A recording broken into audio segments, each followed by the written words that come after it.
Bien, en lo que me comentan vamos a ver esta parte de la de realimentación positiva. Habíamos visto que tenemos cuatro tipos de realimentaciones negativas según el parámetro que estamos realimentando y bueno, el muestreo y la comparación, ¿verdad? Puede ser una combinación de tensión y corriente, por lo cual tenemos cuatro. Esto no va a aplicar tanto a lo que es la realimentación positiva. Acá nos están brindando un oscilador de Colpitts. Un oscilador es la aplicación más básica que se utiliza en los amplificadores realimentados de forma positiva, ¿de acuerdo? ¿Cuál es la principal premisa de un oscilador? Es generar señal a partir de ninguna otra señal. Es decir, en cualquier otro amplificador normal yo requiero una señal de entrada, a lo cual me va a corresponder una señal de salida, que vamos a descargar en una resistencia de carga, ¿verdad? Entonces tengo una entrada y una salida. El punto con los amplificadores realimentados positivos es que no tiene ninguna señal de entrada, si se dan cuenta. Sí está ahí, ya, bueno, o sea, sí existe, pero es la propia salida, es decir, estamos reingresando la misma señal que estamos generando, por lo cual se está realimentando consigo mismo y obtenemos una frecuencia de oscilación natural que va a estar dado por los elementos reactivos. Bien, esto no tiene mucho más que ver, lo van a ver mucho más en detalle en Electrónica 2, así que no tenemos que hacer un análisis extenso de este circuito. ¿Qué va a suceder? Los nombres de los osciladores. Cada oscilador más que nada va a variar a partir del concepto principal que se está utilizando. En este caso estamos haciendo uso de un circuito de tanque, dos capacitores y un inductor. Bien, dos capacitores y un inductor. Estamos realimentando a través del emisor. Ya no es muy recomendable, es decir, estamos obteniendo la salida por el colector y realimentamos a través del emisor, por lo cual estamos en una configuración de base común. Bien, este circuito como tal, ahora sí me voy de cara a quienes vayan a presentar este punto, suele ser un poquito más difícil de salir, de que salga, de que funcione. Ni siquiera en la simulación a veces sale. He hecho la prueba, este circuito no sale adecuadamente, a eso me quería ir. Bien. Entonces vámonos a eso. Aquí hay otro oscilador de Colpitts, como les decía, la principal premisa es el concepto, el principio de funcionamiento que se aplica. Hay algunos que son tres redes de RC que nos están desfasando 180 grados la señal, u otros que son directamente, ¿cómo se dice? Está otro circuito tanque pero en serie, este está en paralelo, no al revés, este está en serie y otro es un tanque en paralelo. Lo que quiero decir es que si utilizamos el mismo concepto del circuito tanque, no nos estamos apartando de lo que nos están solicitando en el preinforme. Caray, no sé si ¿ya? Nos piden oscilador de Colpitts, de acuerdo. Este sí es una configuración básica, pero por ser básica es demasiado sensible a cualquier error que podamos cometer. Y en laboratorio no va a salir. Y en simulación mucho menos, les cuento. Así que... este circuito les estoy proponiendo, reitero a quienes les vaya a tocar. Esto sí sale. Y ahora sí me voy a lo que estaba yéndome. Para la simulación de osciladores también solemos tener bastantes problemas. Miren, yo estoy sacando un gráfico analógico. ¿Ya? Para este circuito, un momentito, se espera que tengamos aproximadamente 15 MHz de frecuencia de oscilación. Reitero, aquí no tenemos ningún tipo de entrada, solo tenemos salida.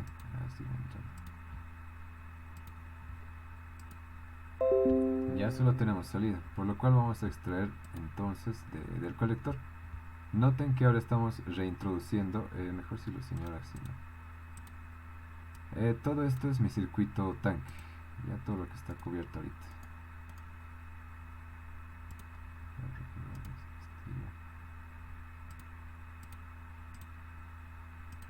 Ya todo lo que está en el recuadro rojo es el circuito tanque. Yo lo estoy recolectando a través del capacitor, perdón, a través del colector, bueno, pasando por el capacitor de paso C4. C4 no forma parte por si acaso.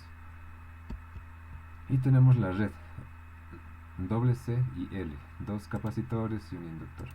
Básicamente en eso se va a basar cada uno de los osciladores, en reactancias, en impedancias reactivas, en la realimentación a través de reactancias capacitivas, a través de impedancias reactivas, ¿ya? Y para este caso lo reintroducimos a través de la base, es mucho más eficiente. Y ahora sí, a lo que me iba. En general no se suele simular, pero en este caso sí está dando hecho. Yo voy a sacar la señal, bien, y voy a darle espacio. Va a empezar a demorar. Observen que está cargando acá, no es que no esté simulando, solo que está demorando. Y este es el resultado. En general, cuando yo simulo un oscilador, no me sale nada, me sale solo una señal plana. Ahorita está demasiado concentrada la señal, yo lo voy a reducir un poco. Se volvió a perder, a ver qué sucede acá. Ahora sí, entonces lo he acercado demasiado, voy a ponerlo en 300. Espacio, ahora sí. Observen cómo se va generando la señal. Al inicio no hay nada y empieza a oscilar en sí mismo, es decir, sobre el eje. Todavía no nos acercamos lo suficiente, pongamos los 600. Ya nos falta todo.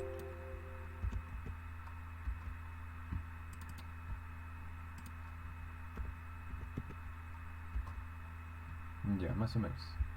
Es básicamente lo que queremos obtener. Vean cómo se está obteniendo a partir del cero una oscilación. La oscilación no es simétrica, no está respecto al origen, por si acaso.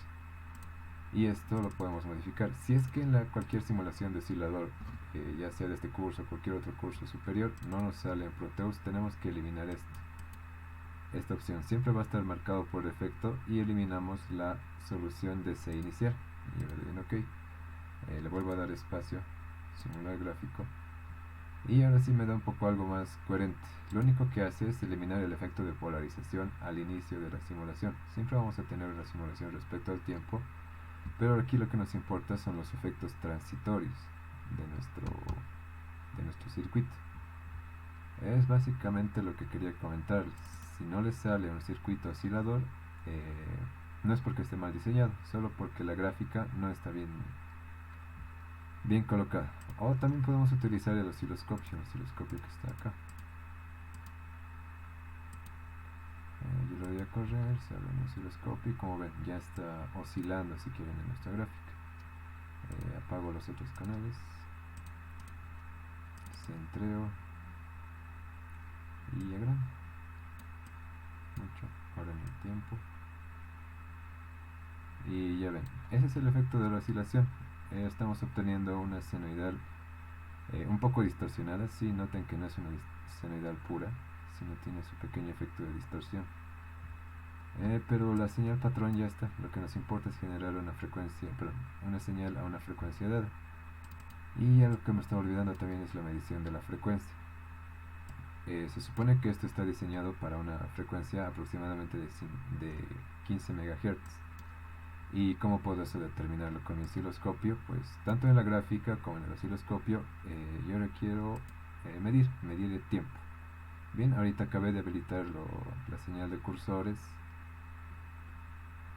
y este trazo punteado es el que me da el origen, si quieren. Miren que cuando muevo el ratón tengo una coordenada en el tiempo, y si lo cruzo con el trazo amarillo tengo una coordenada también en voltaje. Yo voy a llevar mi coordenada de tiempo hasta 0. Ya un poco de pulso, ahí está, 0 segundos. ¿No? Ahí va, 0. Y bueno, busco hasta donde me dé 0, 0, es decir, 0 cruce con 0. Ahí está. Y yo lo voy extendiendo hacia la derecha hasta el siguiente cruce por 0, que es este. ¿Ya? Y bueno, lo que yo trato de medir, al siguiente vaya, toda la señal, toda la onda. Entonces aquí tengo 0, ¿verdad?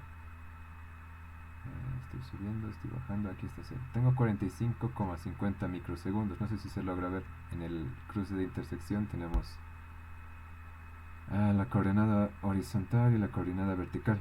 Entonces tengo 45,50 microsegundos hasta la siguiente señal. Entonces todo esto es un periodo de mi señal, de la frecuencia. Y para tomar un periodo toma el tiempo de 45,5 microsegundos. Y lo único que tengo que hacer es tomar la inversa. La inversa de 45, ¿cuánto era? 45,75 milisegundos. Y la inversa me resulta que son aproximadamente 20 MHz. Ya se ha desplazado bastante de lo que estábamos esperando. Un poco más de 15 MHz. Y es básicamente lo que hacemos. Acá también, miren, yo voy a pausar la simulación. Entonces acá, ¿qué hago? Me fijo, ¿no? A ver, 500 milivoltios. Me fijo en el primer cruce. Muevo el cursor, aquí me dice que tengo 119 microsegundos. Hasta el siguiente cruce por 500 milisegundos. Me dice 160. 160 menos 119. Me da 41 microsegundos. Y su inversa me da 24 MHz. Ya, se dispara un poquito, pero bueno. Ese es el objetivo, lo que les quería comentar. Que si no les sale, bien podemos utilizar el osciloscopio o deshabilitar la opción de solución DC inicial. Sí, eso nomás. Ahora sí, ¿cuál es el ejercicio que les gustaría? O si no, yo escojo D del preinforme realimentados, el ejercicio D. ¿Están todos de acuerdo con el inciso D? Amplificador de corriente. La principal ventaja que tenemos en el preinforme es que ya lo tenemos identificado. Como les decía en la clase de realimentados que estaba grabada, el primer paso es identificar el tipo de realimentación y muestreo que estamos haciendo de nuestro circuito, lo que estamos obteniendo, ¿ya?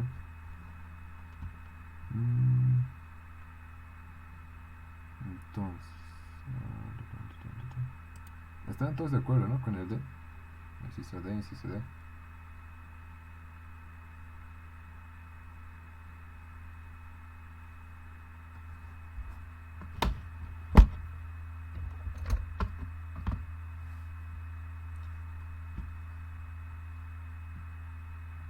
Ya digamos que sí, ¿no? Hay más participatividades, pizarra.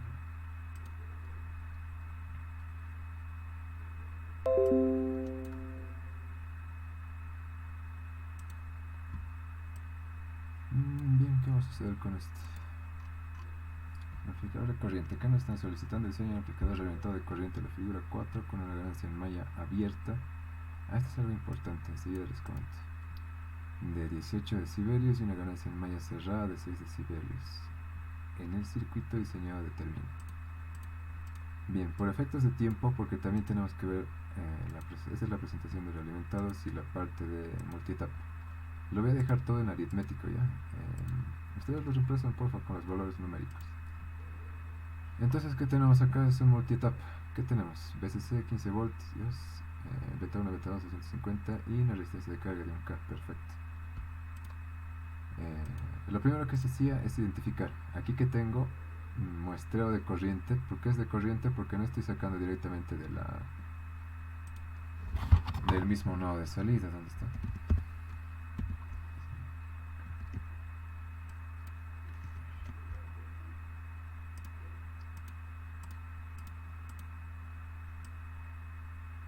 Ya lo vamos a pasar acá.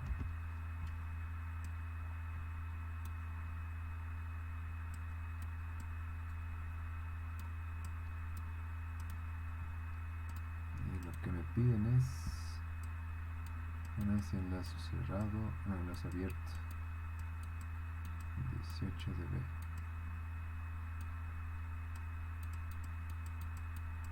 Enlace cerrado, 18 dB. Y no hay mucho más, no tengamos ningún valor de resistencias. Tenemos un VCC de 15 que ya está todo ahí. Ahora sí. ¿Queda claro de cómo se identifican los circuitos de muestreo y comparación? Básicamente son, ¿cómo se diría? Complementarios. Cuando yo tengo un muestreo en serie, a la salida es un muestreo de corriente. Pero cuando yo lo tengo en paralelo a la entrada, es una comparación de corriente, ¿ya? Eso puede ser lo más confuso, digamos, que se puede ocurrir de cómo identificar. En la salida, si es serie, es corriente, pero en la entrada, si es paralelo, se refiere a corriente. Bien, igual está explicado acá, me imagino, como nadie participa. Vamos a volvernos, si no queda claro acá. Reitero, esta es mi red de muestreo a la B y yo lo estoy sacando en serie. ¿Por qué digo que en serie? Básicamente porque no lo estoy obteniendo directamente del mismo nodo del voltaje de salida. Este es mi nodo de voltaje de salida. Si yo lo obtuviese desde acá, sería en paralelo, por lo cual yo estoy obteniendo voltaje. Pero estoy únicamente tomándolo desde la misma malla. Cuando estoy compartiendo la misma malla, estoy utilizando la misma característica de corriente, no de voltaje. Bien, y en la comparación ocurre al revés, porque básicamente la corriente que está incidiendo acá está también siendo afectada por la corriente que está aportando mi bloque B, mi bloque de realimentación. Eso llegaría a ser lo más molesto, reitero. Después ya lo demás es complementario. Si no es en paralelo, pues está en serie. Si está en serie, pues es de voltaje. Continuamos. Si tienen dudas, me interrumpen nomás.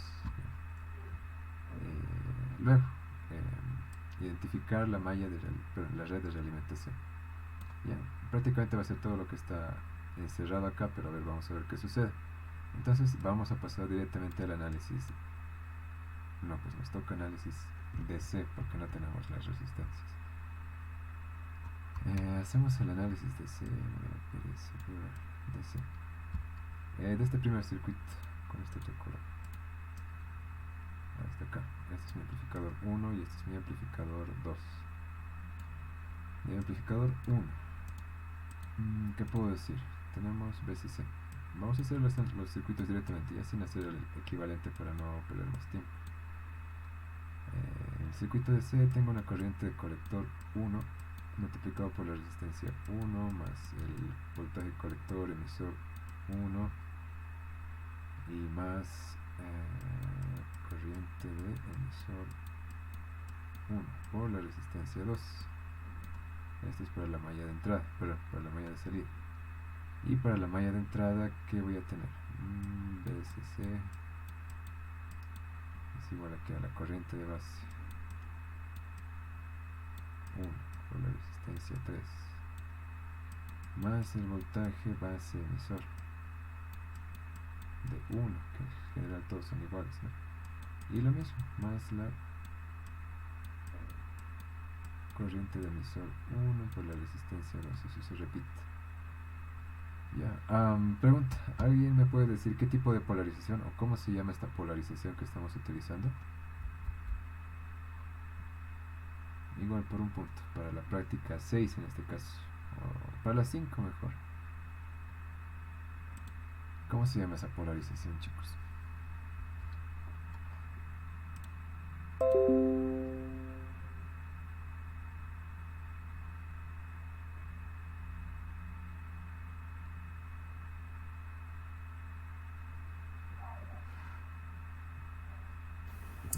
Polarización fija con salida de emisor, ¿o sí? Ya, está bien. Lo de la salida de emisor te refieres al capacitor, ¿no? Sí, ¿o sí? Ya, un ratito. ¿Cómo te llamas? Renan Mamani. Ya, para la práctica 5 te estás ganando un puntito. Bien, es la polarización fija. Continuamos. Prácticamente vale lo mismo, ¿no? Porque igual es fijo, solo que estamos añadiendo R8. Así que mejor lo dejamos para la siguiente. Básicamente tenemos esto, tenemos 1, 2, 3, 4, 5, este no vale, este tampoco.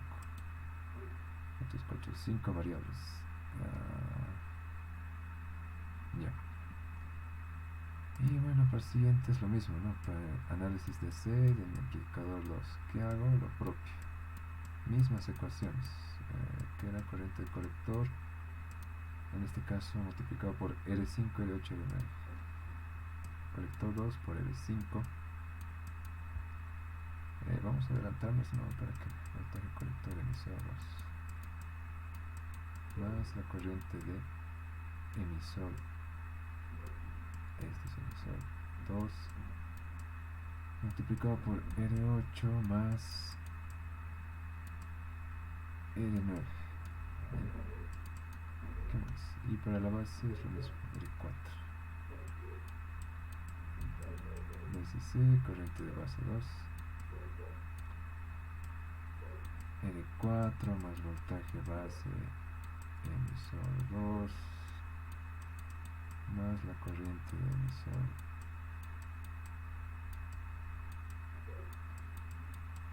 la resistencia 9. Esto queda claro, ¿verdad? Es polarización. Estamos emitiendo C4, por lo cual estas resistencias están en serie. Al estar en serie reciben la misma corriente de emisor. Después no nos olvidamos de las ecuaciones fundamentales. La corriente de base 1 es igual a la corriente, mejor acá, por beta 1 es igual a la corriente de colector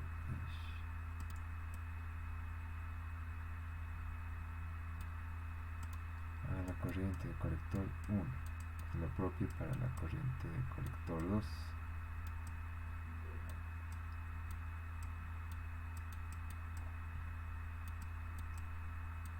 Ya, y bueno, dado que beta en ambos casos es mayor que 100, puedo aproximar que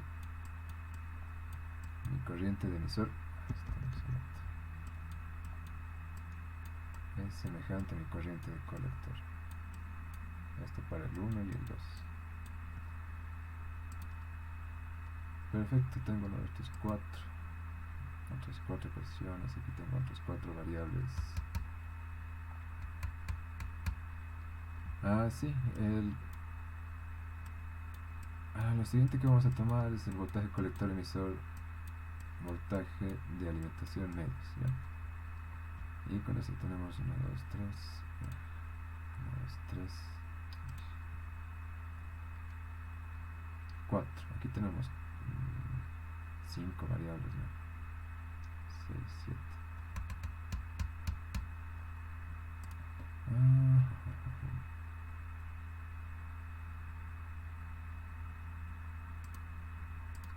Ya pues con eso seguimos porque tenemos más ecuaciones en el análisis DC, pero en el análisis AC.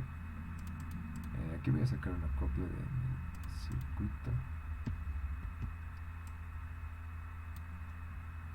Ya. Ahora sí nos toca el análisis AC de todo el circuito. Ahora sí es lo que nos importa, donde entra el análisis de realimentados. Tengo mi señal de entrada y resistencia de fuente. Mejor aquí abajo. Ya. Señal de entrada, resistencia de fuente. Lo primero que cae es R3 a tierra. Luego entra el transistor. Aquí tengo el HIE. La fuente controlada. Y la tierra. Vamos a tierra. Acá tengo R1, R4,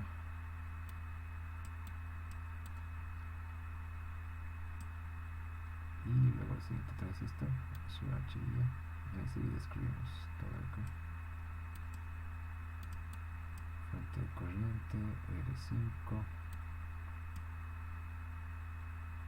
y resistencia de carga. Pero a través de acá estamos realizando la radioadaptación. ¿Qué tenemos acá? R8 para empezar, y a través de C4 nos vamos a tierra. Y ¿cómo puedo hacer esto?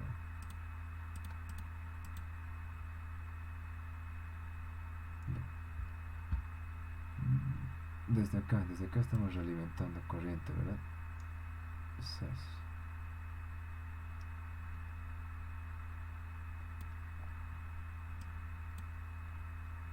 Ahora sí.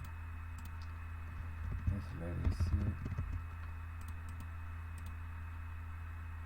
¿Se entiende? ¿Le ponemos nombres? Le ponemos nombres. ¿Qué está pasando?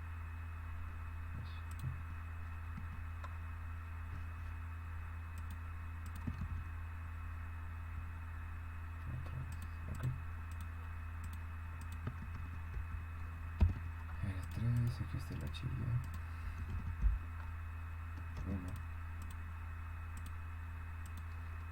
Tenemos beta veces la corriente de base. 1.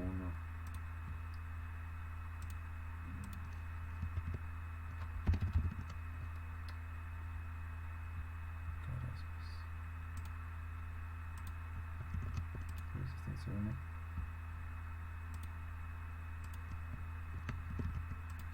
Resistencia 4.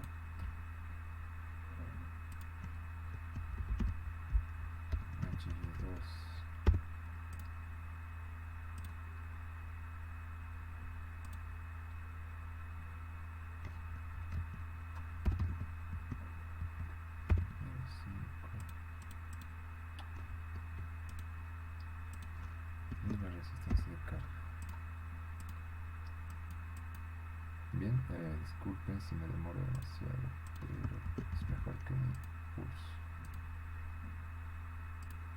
Ya, y L8, perfecto. Y este era L4. Ya. ¿Qué más nos estamos olvidando? Las corrientes de base que van en este sentido. Corriente de base, ya. Bien, ahora sí tengo plenamente identificado todo lo que hace falta en mi circuito. Reitero, acá está el circuito de muestreo y acá está el circuito de comparación y el circuito de muestreo. Todo lo que va a estar en esta caja celeste es mi red de realimentación. No puedo decir que directamente es la red B, porque tengo que separar. Aquí entra un concepto importante, lo que también estaba descrito, ¿dónde está? En la clase, ¿qué chingados estos? Realimentados, acá en los pasos, ahorita estamos acá, hemos identificado la red de realimentación. A partir de eso, que nos toca hacer el análisis de cuadripolos a partir de esta red. A lo que me quiero ir es llegar al amplificador básico realimentado. Tenemos que reintroducir el valor de estas resistencias, es decir, esto, lo que está conformando el cuadro B, a mi amplificador directamente lineal, se puede decir, a mi amplificador lineal, por lo cual ya no vamos a tener, vamos a eliminar cualquier rastro de realimentación. Esto, lo que vamos a obtener más adelante, es nuestro circuito en lazo abierto. Por acá es nuestro circuito en lazo abierto. Y en función de eso ya puedo identificar o calcular, mejor dicho, nuestras ganancias, ya nuestra ganancia de corriente, de voltaje, impedancia de entrada, impedancia de salida. Bien, y en función a eso es que recién vamos a obtener las ganancias realimentadas. Ganancia realimentada, impedancia de entrada realimentada e impedancia de salida realimentada. ¿Alguien quiere entrar? ¿O alguien se fue? Entonces continuamos. Otra pregunta, ¿qué parámetro está relacionado a la amplificación de corriente? Parámetro Z, Y, H, G.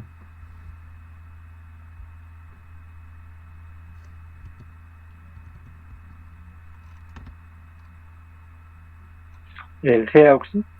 Y, Auxi. No, el primero era correcto. G, corriente. ¿Quién era, perdón? Yo, Auxi, es R. Herrera, perfecto, igual para la práctica 5. Entonces, ¿qué nos dice? Somos uso de los parámetros G. Parámetros G. ¿Ya? Mejor esto acá. Ahí está.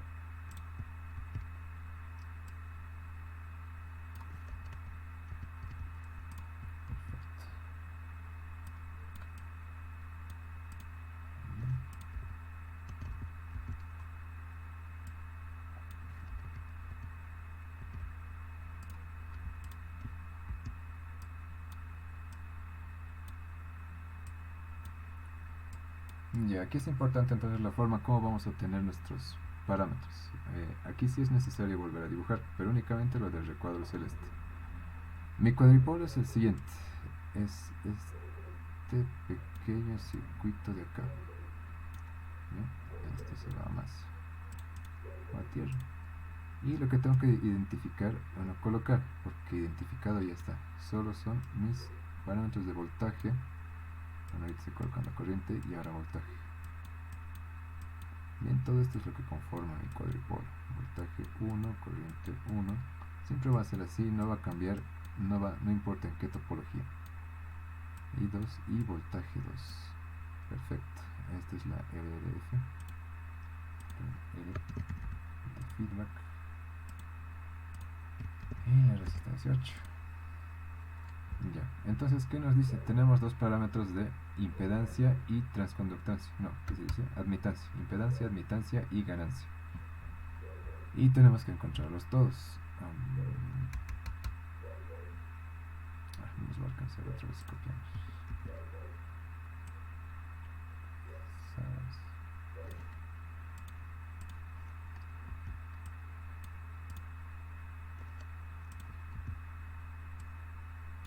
Ya, en base a este circuito que acabo de capturar es lo que vamos a obtener. Lo primero yo quiero calcular G2, G22 mejor dicho, que va a ser mi impedancia de salida. Esto no lo tomen en cuenta. ¿Qué me dice? Que es el voltaje 2 sobre la corriente 2. El voltaje 2 sobre la corriente 2. ¿Y cuál es mi condición? Eso es algo importante, que el voltaje 1 es igual a 0. Entonces, ¿qué voy a hacer? G22.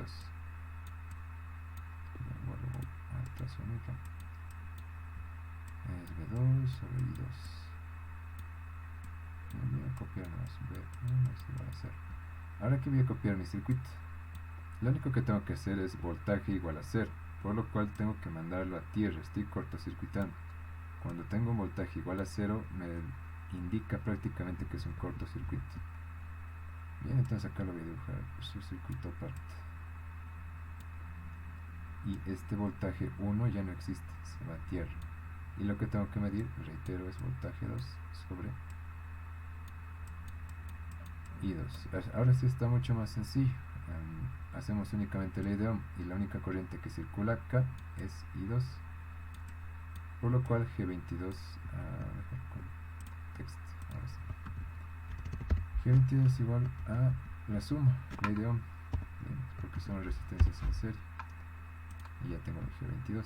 Para la G11 ya es distinto. ¿Qué me pide?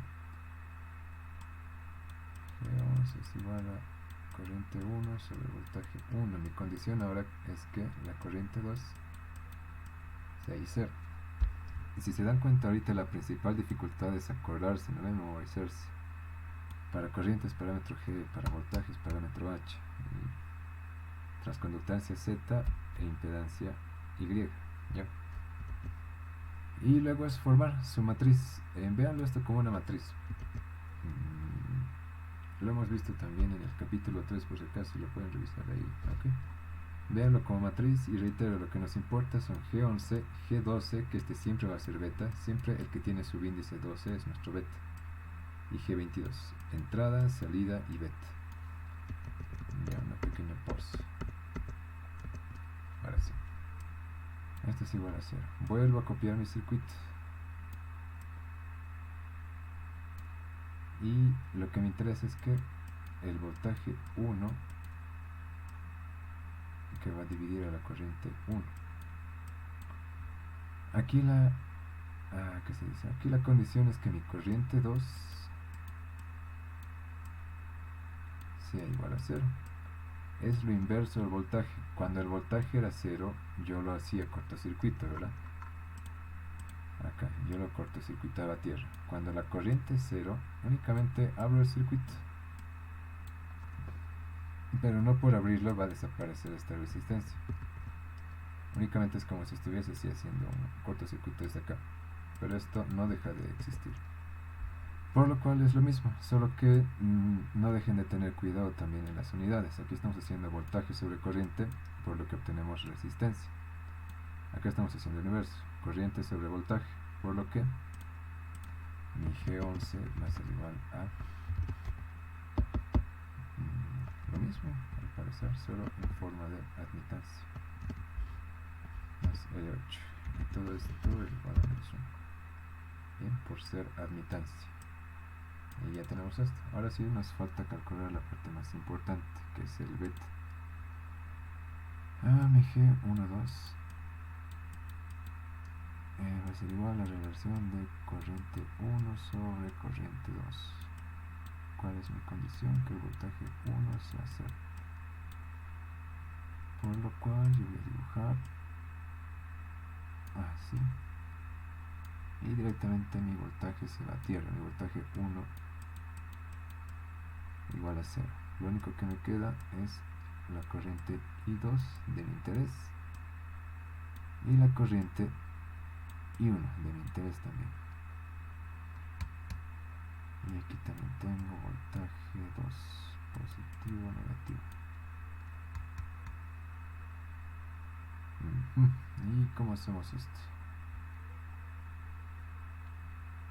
Ya, lo vamos a expresar I1 en términos de la resistencia RFF, ya que es la única que está cayendo su corriente I.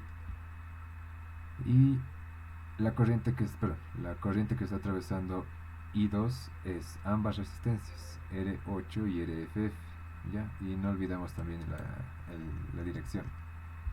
Por lo cual yo puedo decir que mi corriente I1 va a ser el voltaje B1 dividido entre la RF.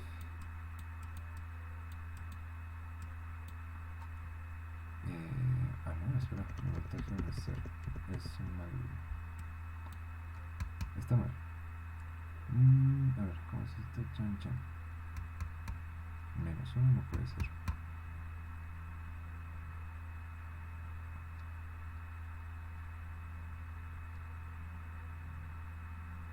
Ya, por lo pronto puedo decir que mi corriente 2 es igual a mi voltaje 2 multiplicado por R8. Y como puedo poner I1 en función de B2.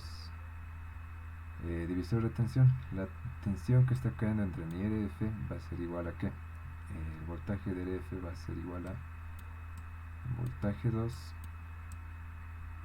sobre RF más R8. Todo esto que divide a RF, divisor de tensión. Esta es la tensión y esto va a estar multiplicando a RF. Y por la dirección de las corrientes tiene que ser negativo, por lo cual al final 2. Esto se va, mejor lo pongo con texto.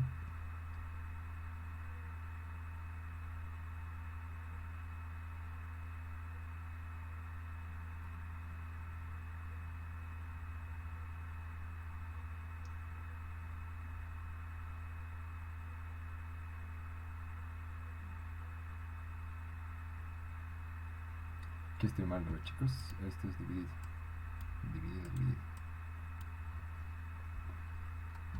Entonces esto se va, ahora sí tiene más sentido. Nos queda R8. Más ratito, por favor. R8 sobre RF más R8.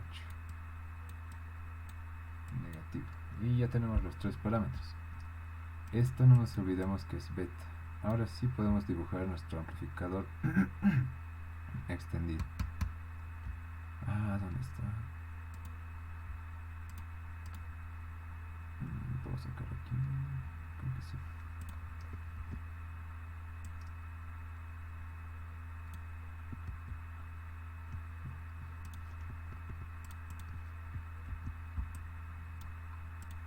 Entonces estamos en el paso 5, claro. Amplificador extendido. Primero, ¿qué hemos obtenido de acá? Nuestro G11. Nuestro G11 es la admitancia de entrada. ¿Y qué va a venir acá? Vamos a ponerla de otro color. Y ahí lo voy a poner algebraicamente nomás.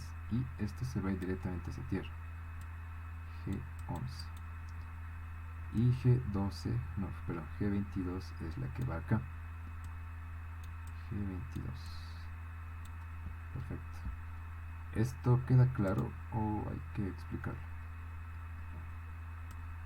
Estamos introduciendo estas partes del cuadripolo que no necesariamente van a afectar el beta, ¿bien? Sino únicamente estamos colocándolo de forma directa sobre nuestro amplificador básico. Por eso se dice que está extendido. De aquí vamos a obtener nuestra ganancia en lazo abierto. Bien, y ya estaría. Corrientes, ya. Para este caso, por ser amplificador de corriente, va a ser una ganancia de corriente. La ganancia de corriente es igual a ¿qué? Corriente de salida sobre corriente de entrada. Y tenemos que llevar a nuestro... Bueno, tenemos que obtener las relaciones. Para corriente de entrada, ¿qué tenemos? Podemos decir que es corriente de base 1, pero por aquí también se está desviando corriente, ¿no? Esta corriente. Por lo cual, I-O va a ser igual a la corriente de base 1 más la corriente que va a entrar aquí, que no es más que BI dividido entre G11.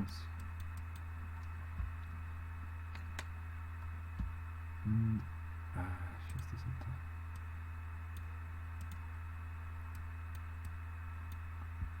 corriente de entrada. ¿Qué más?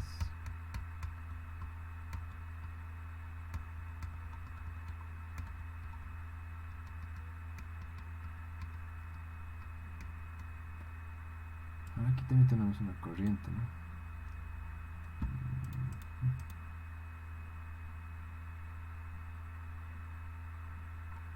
Sí. Hagámoslo más sencillo. Me da pereza calcular por corrientes. Hacemos la ganancia de tensión. Y en función a esto hacemos la ganancia de corriente. La ganancia de tensión va a ser mucho más sencilla. Esto se va ahora hacia tierra. Seguro. Tierra, perfecto. La ganancia de tensión es igual a voltaje de entrada, voltaje de salida sobre voltaje de entrada. El voltaje de entrada, ¿qué va a ser igual a qué? Al estar en paralelo tenemos corriente de base por HIE1 y el voltaje de salida es menos beta veces la corriente de base 2 R5 en paralelo con la resistencia de carga. Ahora, si yo esto lo multiplico por mi impedancia de salida y lo divido en mi impedancia de entrada, tengo ganancia de corriente. ¿Cuál es mi impedancia de entrada? Todo lo que está quedando aquí. Y son los tres en paralelo. Este dinero lo pondré en corriente. ¿Cómo era la formulita? Corriente de salida es igual a que voltaje de salida dividido entre la impedancia de carga. Claro, la corriente de salida es impedancia de carga. Y acá está dividido sobre voltaje de entrada dividido entre la impedancia ahora sí de entrada. La impedancia de entrada yo lo estoy viendo como G11 en paralelo con G3. Yo no lo pondré acá. Y en modo texto, porque no se nota. G11 paralelo con L3 paralelo con HI1. Es mucho más sencillo, más fácil.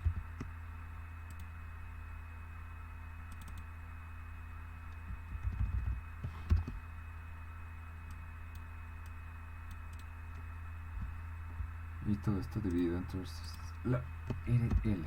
Perfecto, con esto ya tenemos nuestra ganancia de corriente en lazo abierto. ¿Qué podemos ver acá? Esto mejor lo paso, sí, mejor lo paso a texto. Beta y de base 2.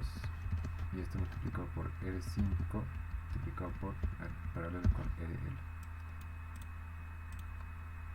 Así ya lo borro. IB1, ahí hay que relacionar IB1 con IB2, eso no estamos olvidando. HI1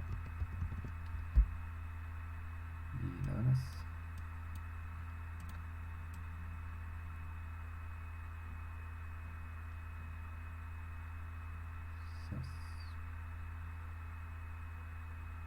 Hasta aquí está quedando claro, ¿no? Todo me pueden interrumpir si algo no queda. Entonces lo que acabo de colocar es la ganancia de voltaje y acá hace la corrección con las impedancias de entrada y de carga. Ok, esto está multiplicado y esto es negativo. Lo único que me interesa ahora es hallar una relación de corriente de base 1 y corriente de base 2. Que no va a ser más que un divisor de tercio, pero un divisor de corriente. Acá estamos jalando corriente de base 1 multiplicado por beta. Ya. Y bueno, ahí está la relación, menos.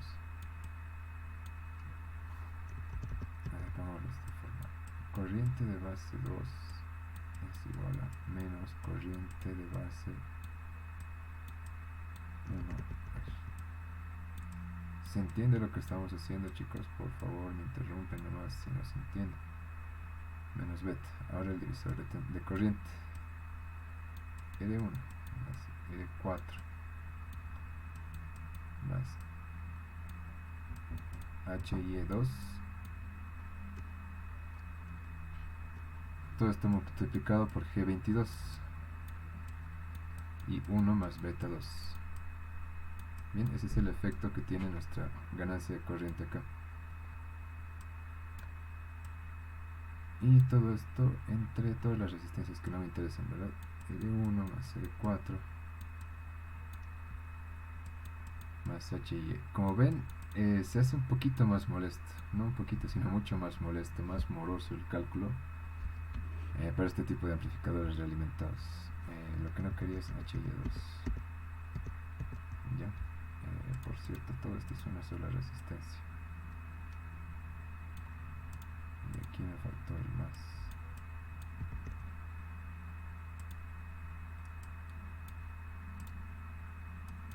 HY2 más G22 es 1 por beta 2, que al final son lo mismo. Entonces yo tengo esta relación IB2, este de acá, en función de IB1, por lo cual se van a cancelar. Y al mismo tiempo lo que me estaba pidiendo es una ganancia ahora sí en decibelios, por lo cual ya lo puedo... ¿Dónde estás? Acá. Igualar. Esta va a ser otra ecuación más que me faltaba, que está relacionando que G22 no es más que función de las resistencias de realimentación.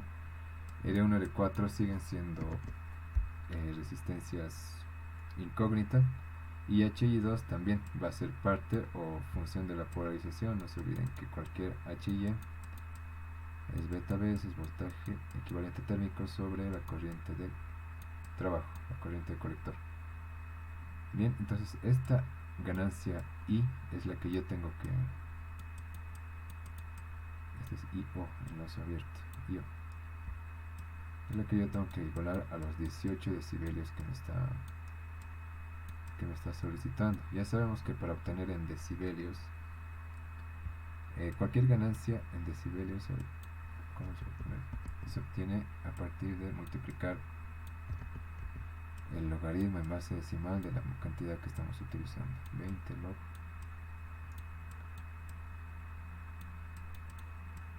de HY. Bien, básicamente este es igual a 18 decibelios. Esto no. Y ya está, con eso tenemos la siguiente relación. Ya hemos extendido nuestro amplificador básico. Ahora sí recién podemos establecer nuestro cálculo de realimentación.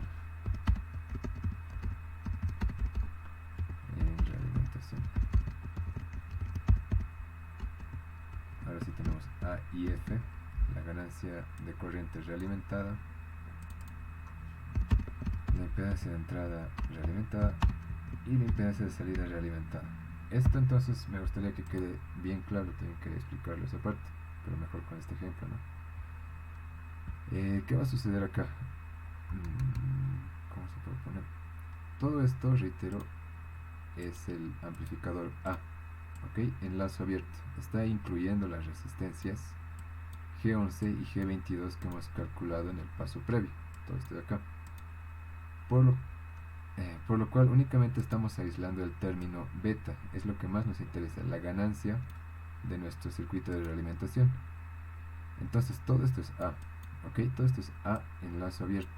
Ahora de ahí yo sí le puedo calcular su ganancia de tensión, su ganancia de corriente, pero todo va a tener el subíndice 0, ¿ok? Acá 0, por ser un parámetro de enlazo abierto.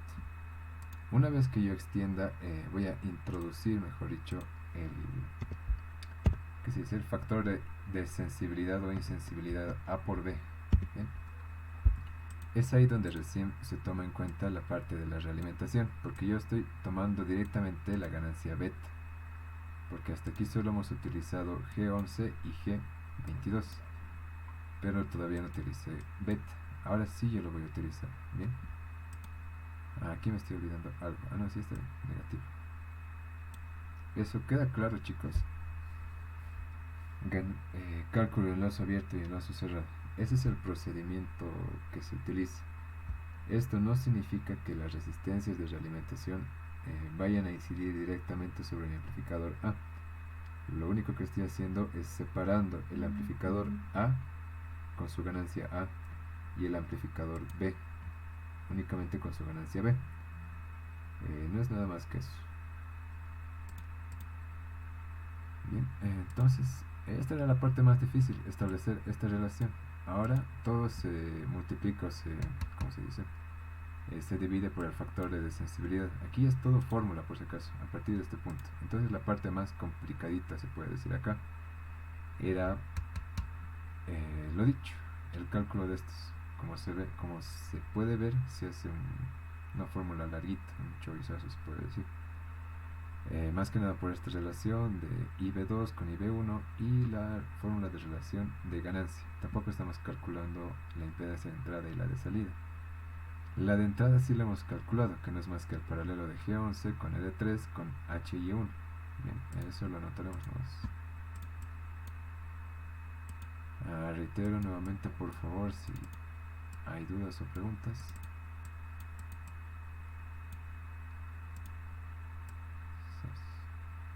Si no, se puede asumir que todo está quedando claro.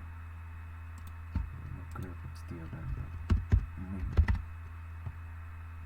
Tengo G11 en paralelo con ED3 en paralelo con HI1.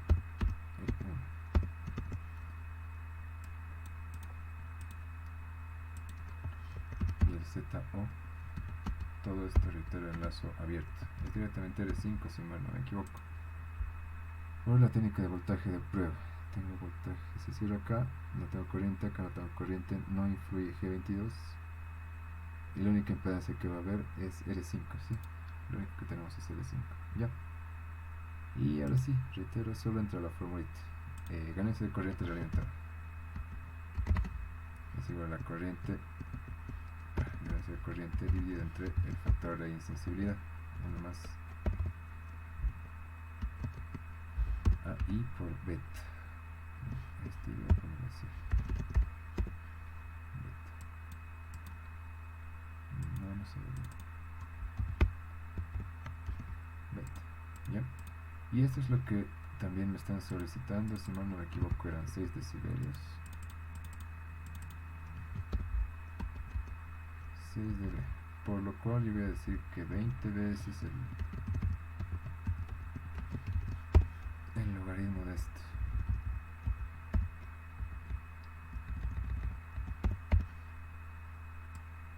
Va a ser igual a 6 decibelios. Sí o sí, en cualquier amplificador que estemos realizando, ya sea de tensión, corriente, transconductancia o impedancia, se va a ver reducido. Si en lazo abierto era 18 dB, en lazo cerrado puede ser menor que 18. Y eso ya va a depender de la elección o del diseño de la configuración de beta. Bien, ahí también está entrando otra ecuación de diseño. Y ya, creo que solo nos pedían eso, pero también vamos a colocar la formulita, ¿no? ¿Dónde estás? Sí, no nos pedía allá ni siquiera las impedancias de carga, las resistencias normalizadas y el diseño reglamentar. Indicar el tipo de comparación y muestreo, eso ya se sabe, es corriente contra corriente. Calcular la ganancia de voltaje AB, ganancia de corriente I, impedancia de entrada, impedancia de salida, todo esto con realimentación y sin realimentación. Dibuja el modelo necesario para ilustrar el tipo de realimentación que se utiliza en este circuito, si ya lo hemos hecho. Dibujar la respuesta en frecuencia del amplificador, diseñar con realimentación y sin realimentación. Realizar los diagramas de Bode para B o I con respecto a la frecuencia. Esto es incluso mucho más sencillo. Lo único que tengo que hacer es el circuito abierto sin esta realimentación, es decir, vamos a eliminar RF y vamos a cortocircuitar R8 por si acaso, y ya solo nos queda hacer el análisis en frecuencia. Lo que vamos a hacer ahora es algo un poco más sencillo. Reitero aquí, una vez que hemos calculado estos parámetros G, o bueno, los parámetros asociados a cada amplificador, obtenemos las relaciones de ganancia de corriente, voltaje y ya, aplicar fórmula. Lo que queda para el amplificador de corriente, ahí está, amplificador de corriente Z in en realimentación es igual a que a la impedancia de entrada en lazo abierto dividido. Bien, la impedancia de entrada se reduce en el factor de desensibilización. Y la impedancia de entrada. Reitero, la principal dificultad es memorizarse.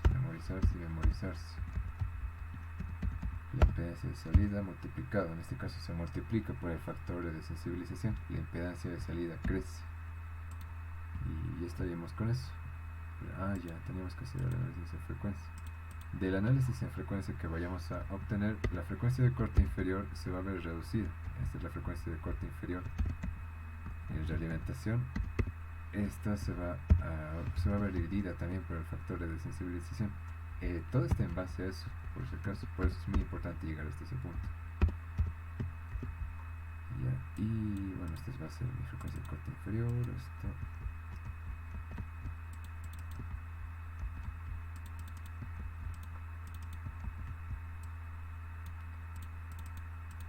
La de corte superior. La de corte superior se ve ampliada y se amplía en qué factor? El mismo de sensibilización. Como ven, el último paso de cálculo todo en realimentación, lo único que hay que hacer es multiplicar o dividir por el factor. Eso hay que acordarse bien. Y eso no hay mucho más que decir. Este es el gráfico que nos solicitan para determinar cuál es la red de realimentación. Este de acá, este análisis hace. Y nada más. Me imagino que con todas las ecuaciones que hemos planteado, ya tanto para el análisis DC y para el análisis AC, nos va a ser, ¿cómo se dice esto? Más que suficiente. Les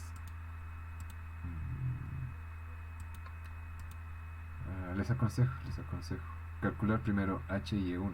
En base a H y E1, como en su fórmula nos indica, va a ser función de la corriente de colector y nada más que la corriente de colector, porque el resto son constantes. Obtenemos eso, y en función de esta corriente de colector ya resuelvo mis mallas en DC, todo lo que hemos hecho acá.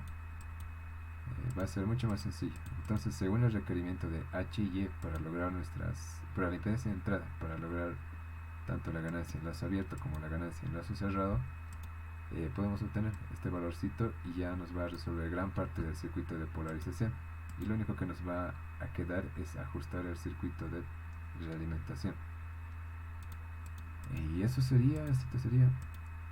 Y en base a eso, al resultado, yo voy a eliminar ahora sí las resistencias de realimentación y le hago el análisis en frecuencia, que sería parte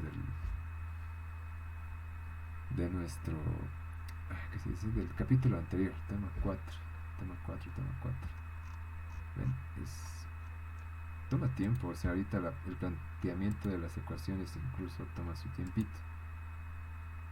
Y lo que nos faltaría es el análisis de frecuencia, que bueno, ya no estaremos pasando, ¿no? Pero incluso tenemos acá, bueno, ya no nos estamos pasando, tenemos los capacitores, así que solo es obtener las constantes de tiempo. 1, 2, 3, 4, 5 constantes de tiempo.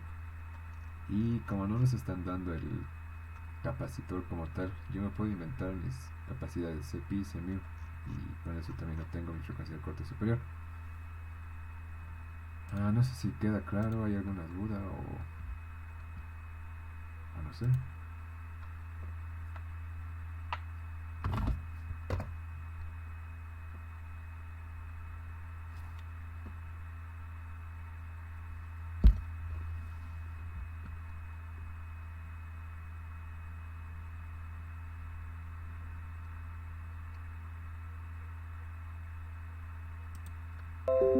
Ya, entonces les dejo las ecuaciones ya planteadas. Esa es la principal dificultad. Acá era entonces el problemita.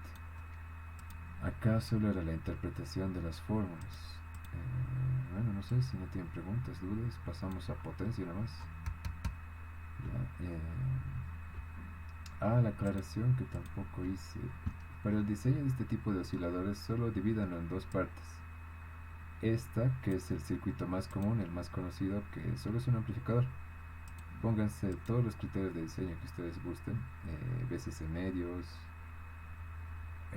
estabilidad respecto al emisor, que sea, ¿cómo se está? 10% de beta multiplicado por la resistencia de base, no importa mucho. Lo importante es que estemos fijándolo en la zona lineal. La alinealidad o la realimentación positiva la va a introducir el circuito tanque, ¿ok? De eso no se preocupen, pero aquí yo voy a tratar de que sea lo más lineal posible mi amplificador, y como ven es lo más sencillo del mundo. Y nada más. Respecto a la frecuencia tampoco se van a preocupar mucho, o sea, de los capacitores de paso y de descarga, ¿ok? Tampoco es muy importante, digamos, su cálculo, ya que estamos trabajando en frecuencias altísimas. Y la misma recomendación, otra vez para los que les toque. Cuando vayan a diseñar estos componentes, que son los que les van a determinar la frecuencia de oscilación, escojan una frecuencia la más baja posible. Bien, el oscilador de Colpitts está diseñado para, bueno, está dado, ¿no? Sus condiciones están dadas para que tenga una alta frecuencia, más allá de los 30 MHz, cosa que va a ser un poquito molesto de medir en el laboratorio, incluso puede que no les salga, así que mejor si escogen una frecuencia más baja, lo más bajo posible. Ya, tampoco que sea demasiado bajo, 100 Hz, 1 kHz. Con que sea 1 MHz, considero que es algo lograble, solo que los valores de impedancia, de inductancia y capacidad puede que no estén disponibles. Ya. Sí, eso nomás. No sé si tienen dudas, chicos, pregunten.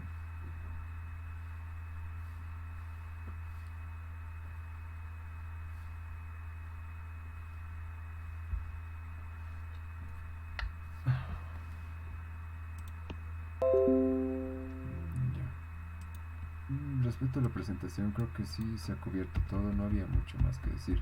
El tema de la realimentación, reitero, reside en memorizarse esto, cada uno de los parámetros. ¿Ya? Traten de buscarse un memo técnico, alguna ayuda visual, tampoco se va a permitir formularios en el siguiente examen, así que es acordarse nomás cuadripolos, cuadripolos y más cuadripolos. Por suerte solo tenemos 4 combinaciones, así que no hay mucho más que decir. Y luego las formulitas, como ven, en casi todo, bueno, en todo influye el factor de sensibilidad, 1 más el múltiplo de A y B, y lo que tenemos que asegurar es que este factor sea mayor que 0, nada más que eso. Bien, porque si no estaríamos incidiendo en realimentación negativa, perdón, positiva. Y ya está, después es pura formulita, ¿no? Empezamos entonces con potencia. Amplificadores de potencia. ¿Alguien me puede decir qué se entiende o qué consideran lo que es potencia? ¿Por qué nos interesa la potencia?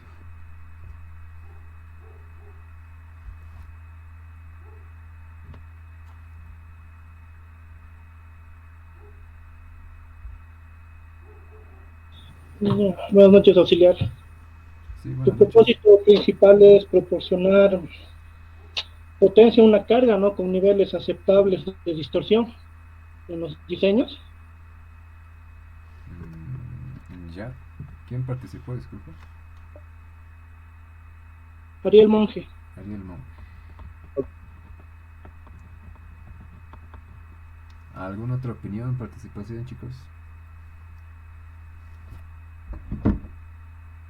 Sí.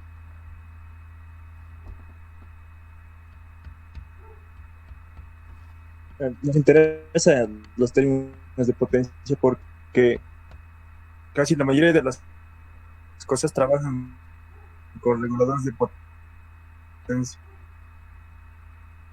Ya. ¿Quién participó, perdón?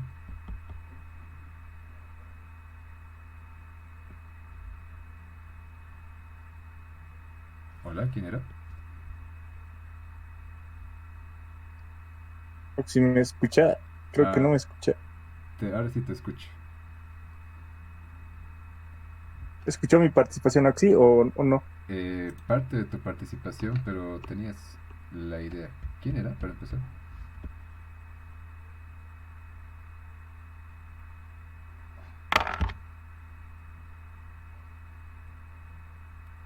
Yo, Oxy.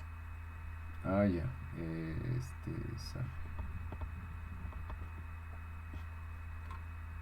Ya, todo lo que dicen es correcto. El análisis, no es el análisis. El procesamiento de señales analógicas, como última instancia, tiene el objetivo de excitar cargas con altos niveles de potencia. Esto no siempre es una regla general, pero es la aplicación más común.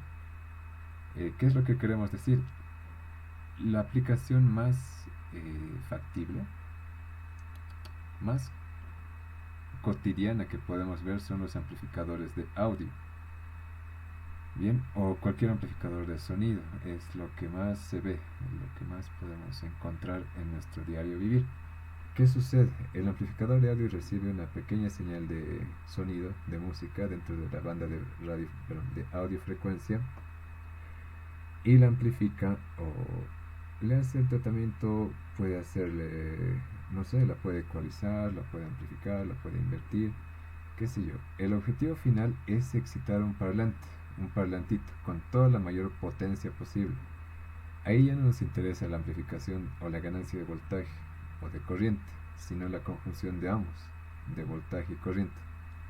Bien, ese es el principal objetivo, por eso también estamos teniendo un capítulo aparte, ¿verdad? Amplificadores de potencia, para el análisis que estamos haciendo, es decir, el análisis de señales que hacemos a través de los dispositivos semiconductores. Esto es lo que se busca al final.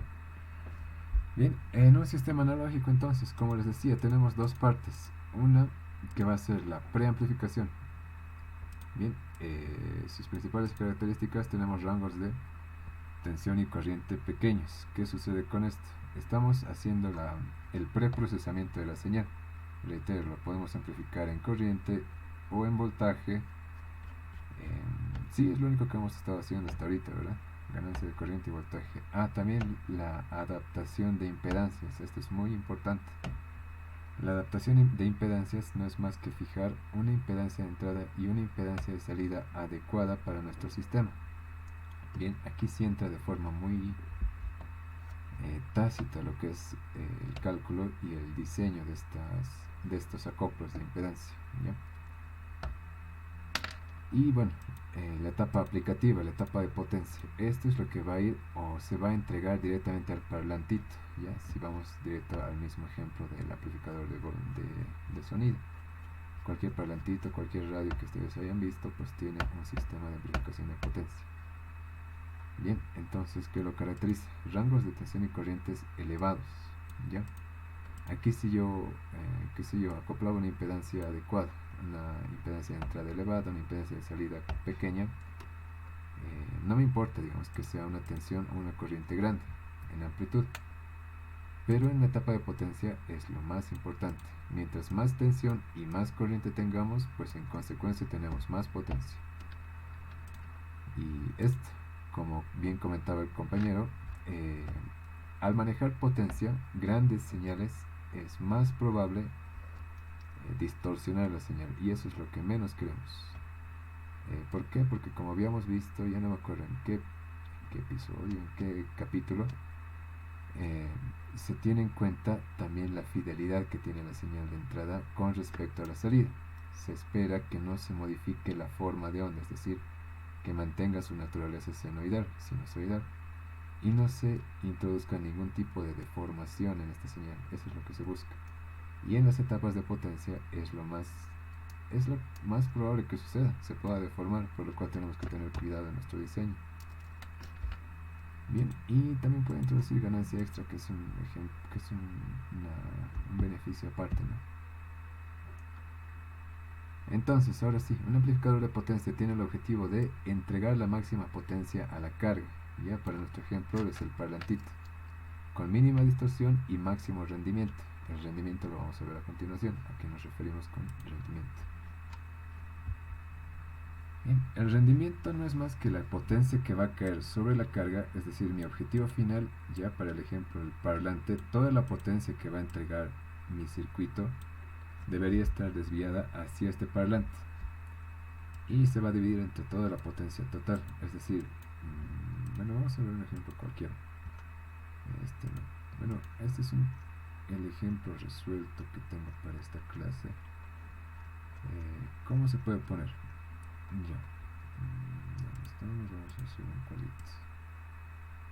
Denme un rato, por favor.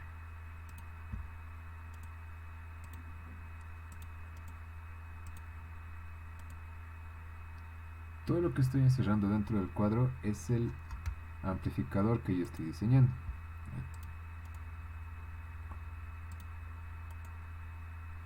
Y este amplificador siempre va a consumir algún nivel de tensión, ¿verdad? Todo lo que estamos utilizando para la polarización. Ya todo este recuadro rojo. todo esto que está sombreado de rojo es mi amplificador. Una vez más, es todo lo que yo puedo modificar. ¿Para qué? Para obtener el nivel de amplificación, impedancias y respuesta en frecuencia deseados, todo lo que hemos visto hasta ahorita. ¿Y qué se puede ver? Tengo una fuente de alimentación externa. Esta fuente de alimentación me está proporcionando las condiciones ideales para que mis dispositivos semiconductores, como ser diodos y transistores, funcionen adecuadamente. Para que funcione tiene que consumir cierto nivel de corriente, ¿ya? Este nivel de corriente es lo que llamamos corriente de trabajo, corriente quiescent, el corriente Q. Ahora, esta corriente se está desviando directamente desde mi fuente de potencia, pero también se va a desviar hacia mi objetivo final, mi resistencia de carga, mi impedancia de carga, y a mi carga. Entonces, ¿qué se dice? El rendimiento es toda la potencia que está entregando mi fuente, que es lo que está alimentando el circuito entero,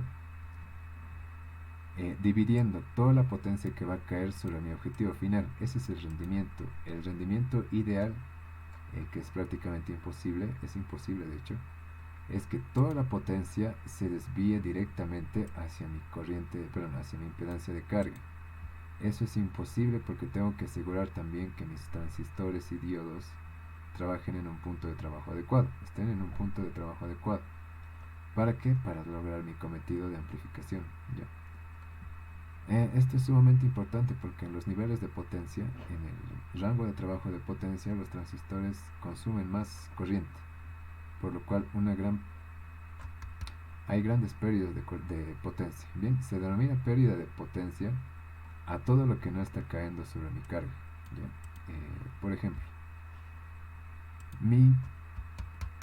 mi fuente me está entregando, qué sé yo, 4 amperios. De esos 4 amperios, 3 están cayendo sobre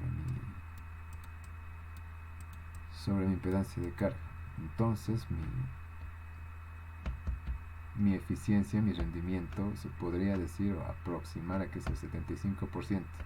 Y eso es muy muy bueno. Ya puede parecer que se está perdiendo una gran cantidad de corriente, pero en general es así, o se pierde mucho más inclusive. Entonces, ese otro amperio resultante o sobrante está cayendo o está siendo consumida por cada una de mis ramas, digamos, que está pasando hacia mi circuito de amplificación. Ya es básicamente entonces el concepto de rendimiento.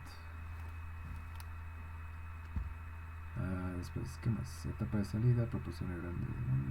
Esto, bueno, lo voy a dejar así. Ya, ese es uno de los grandes conceptos entonces, el rendimiento, lo que más nos va a importar, y es el parámetro que más nos va a interesar maximizar para nuestros amplificadores de potencia. Un poco de la parte teórica vamos a introducir acá. Los distintos arreglos que se pueden hacer para los amplificadores de potencia están denominados por clases, bien, clases de amplificador de potencia. Los más comunes, los más estudiados y los que vemos en la materia son estos 5. Bien, clase A, clase B, AB y clase C. Y un quinto mejor dicho, que es el clase D, que ese ni siquiera lo analizamos, solo lo vemos teóricamente y tampoco se exige, tanto en laboratorio como en teoría como en examen. Lo que más nos interesa es A, B, AB y C. Y bueno, su clasificación está dada por la zona de trabajo en los cuales van a trabajar, se van a encontrar nuestros transistores. Bien, ¿qué queremos decir? El nivel de polarización que van a alcanzar nuestros transistores está dado por eso. Bien, el A, el B, el AB, el C.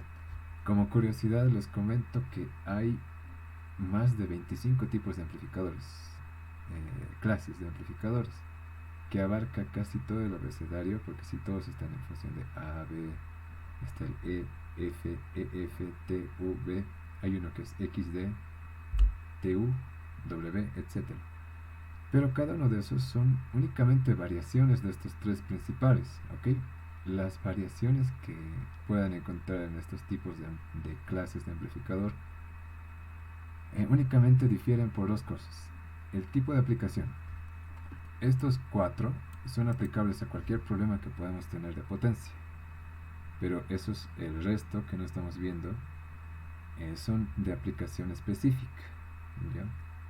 Y otra diferenciación que puedan tener es que son, ¿cómo se dice esto? Son propietarios, ya se puede decir que son patentados por cada fabricante. ¿Qué quiero decir?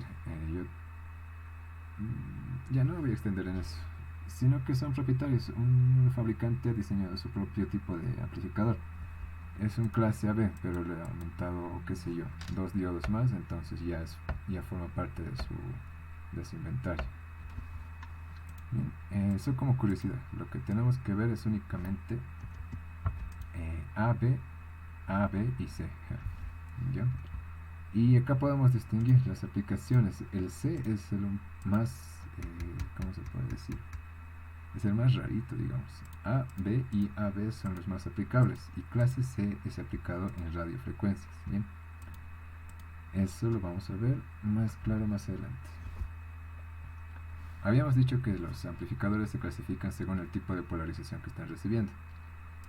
Entonces, ¿quiénes son los que reciben la polarización? Necesariamente los transistores. El A es el más básico y es el que hemos estado viendo durante todo el curso.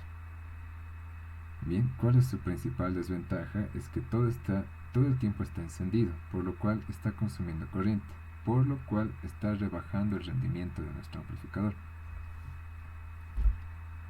Bien, si no se entiende, por favor me interrumpen, ¿ya? Cualquier momento, cualquier rato. Entonces, esa es la principal característica del clase A. El clase B se utiliza con 2 transistores, por lo cual uno de ellos va a estar encendido la mitad del tiempo. Bien, esto aumenta en cierta medida el rendimiento, pero no tanto, y tiene también sus debilidades, que se dice, sus desventajas. El clase AB es la conjunción de ambos. Se trata de que ambos pares de transistores, bueno, puede ser más de un par por si acaso, del clase B se encuentren casi todo el tiempo encendido, que se encuentren mejor dicho, en otras palabras, al borde de estar apagados, pero no apagados. Bien. El clase C se puede decir que está encendido por una pequeña fracción de tiempo, pero ¿qué es lo que sucede acá? El clase C, como les decía, tiene una aplicación directa en radiofrecuencias, es decir, no nos interesa mucho, ¿cómo se puede poner? No nos interesa mucho un amplio rango de frecuencias, que es lo que más nos importaba, es decir, el diagrama de Bode que tenga una gran extensión. Bien. Acá, por ejemplo, lo hemos obtenido su diagrama de Bode.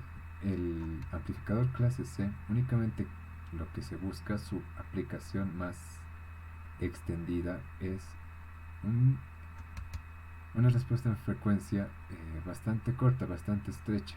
Ese es su objetivo, porque a las veces de ser un amplificador cumple las veces de ser un filtro. ¿Sí? Y el clase D, que ni siquiera lo hemos mencionado, porque no es directamente analógico, por su nombre, o por ser D, es digital. Es el de mayor rendimiento y es el que prácticamente se ve en todos los amplificadores. Si ustedes han tenido uno de esos amplificadores tipo radio, tipo parlante, que leen USB y todo eso, es un amplificador clase D. El reproductor de audio que pueda tener embebido su laptop es un amplificador de clase D. Cualquier radio moderna digital es un amplificador clase D. Y si tienen un radio antiguo, lo más probable es que sea un clase AB. ¿Ya? O bueno, cualquiera de los propietarios que hemos mencionado antes, eso es muy aparte.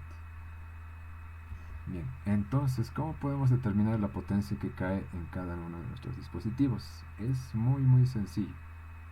Lo único que nos vamos a hacer es fijar en el punto de trabajo. Para los FET o los unipolares, nos fijábamos en el punto de trabajo de salida, teníamos el voltaje drenador surtidor y la multiplicamos por la corriente que está atravesando nuestro propio transistorcito, por lo cual vamos a obtener esta fórmula de potencia. Para el bipolar es más de lo mismo.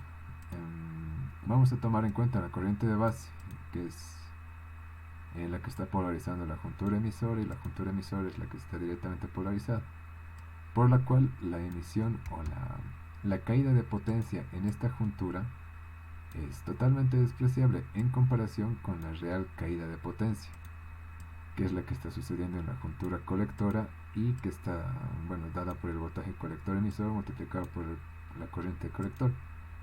Entonces, cuando querramos medir la potencia disipada por un transistor BJT, lo único que vamos a hacer es multiplicar la corriente colector por el voltaje colector emisor. Y la unidad es vatios, por si acaso. Vatios. Algo importante es la relación térmica que tenemos que tratar. La disipación de potencia está plenamente relacionada con la disipación de temperatura en nuestros dispositivos y mucho más en los dispositivos semiconductores. Bien. Efecto Joule, eso siempre. Efecto Joule, por el paso de corriente a través del semiconductor, sí o sí va a haber disipación o emisión de calor, emisión de calor, que a su vez va a aumentar la temperatura del empaquetado y va a ser contraproducente para nosotros. Lo que nos interesa es calcular, estimar.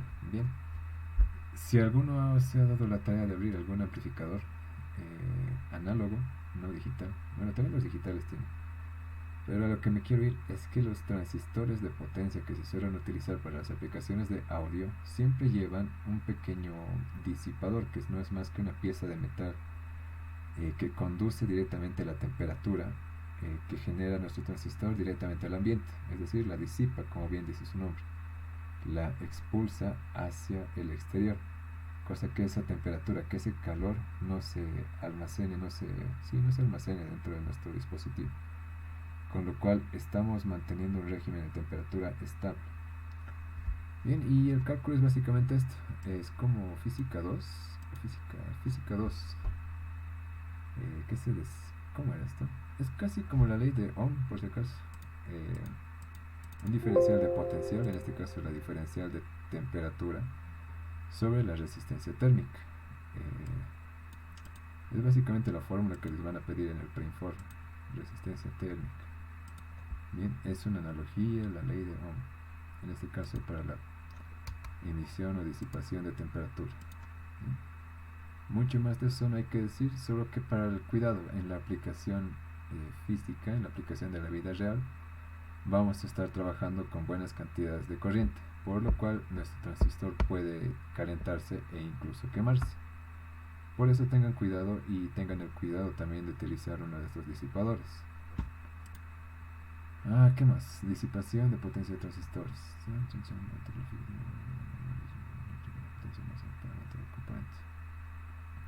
Y además de lo mismo, habíamos establecido que para cualquier transistor la potencia que va a disipar es la corriente de colector por la corriente de voltaje emisor, ¿verdad?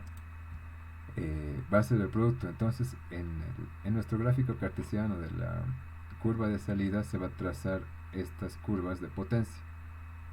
Yo tengo que mantenerme debajo de estas curvas. Esta curva va a representar mi potencia máxima que va a poder disipar mi transistor. Esto también está dado por el datasheet, por decirles que mi transistor únicamente va a poder soportar hasta 5 watts. Entonces yo voy a poder colocar mi punto de trabajo por debajo de esta curva.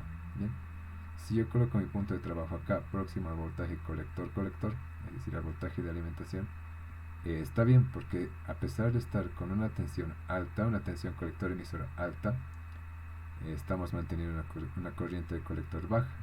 Y lo propio, si yo por lo contrario quiero una corriente de colector alta, debería mantener un voltaje colector-emisor muy bajito, cosa de no sobrepasar esta curva, este trazo que me está limitando la potencia máxima de disipación. Bien, cualquier punto por debajo de la hipérbola es un punto de trabajo seguro. Es básicamente lo que nos dice, estamos asegurando estar por debajo de la potencia máxima de disipación del dispositivo. Aquí hay un pequeño cuadro resumen acerca de las ventajas o características, mejor dicho. Lo que más nos importa, reitero, es el rendimiento. Es el rendimiento. Bien. Clase A, B, C y D. El rendimiento. El clase A idealmente es el que menos distorsión debería tener.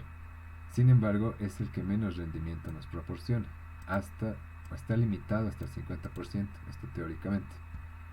El clase B, por otra parte, sí nos introduce un gran nivel de distorsión debido a su naturaleza, lo vamos a ver a continuación, pero eleva el rendimiento mucho más, hasta el 78.5. Bien, más de eso no puede pasar.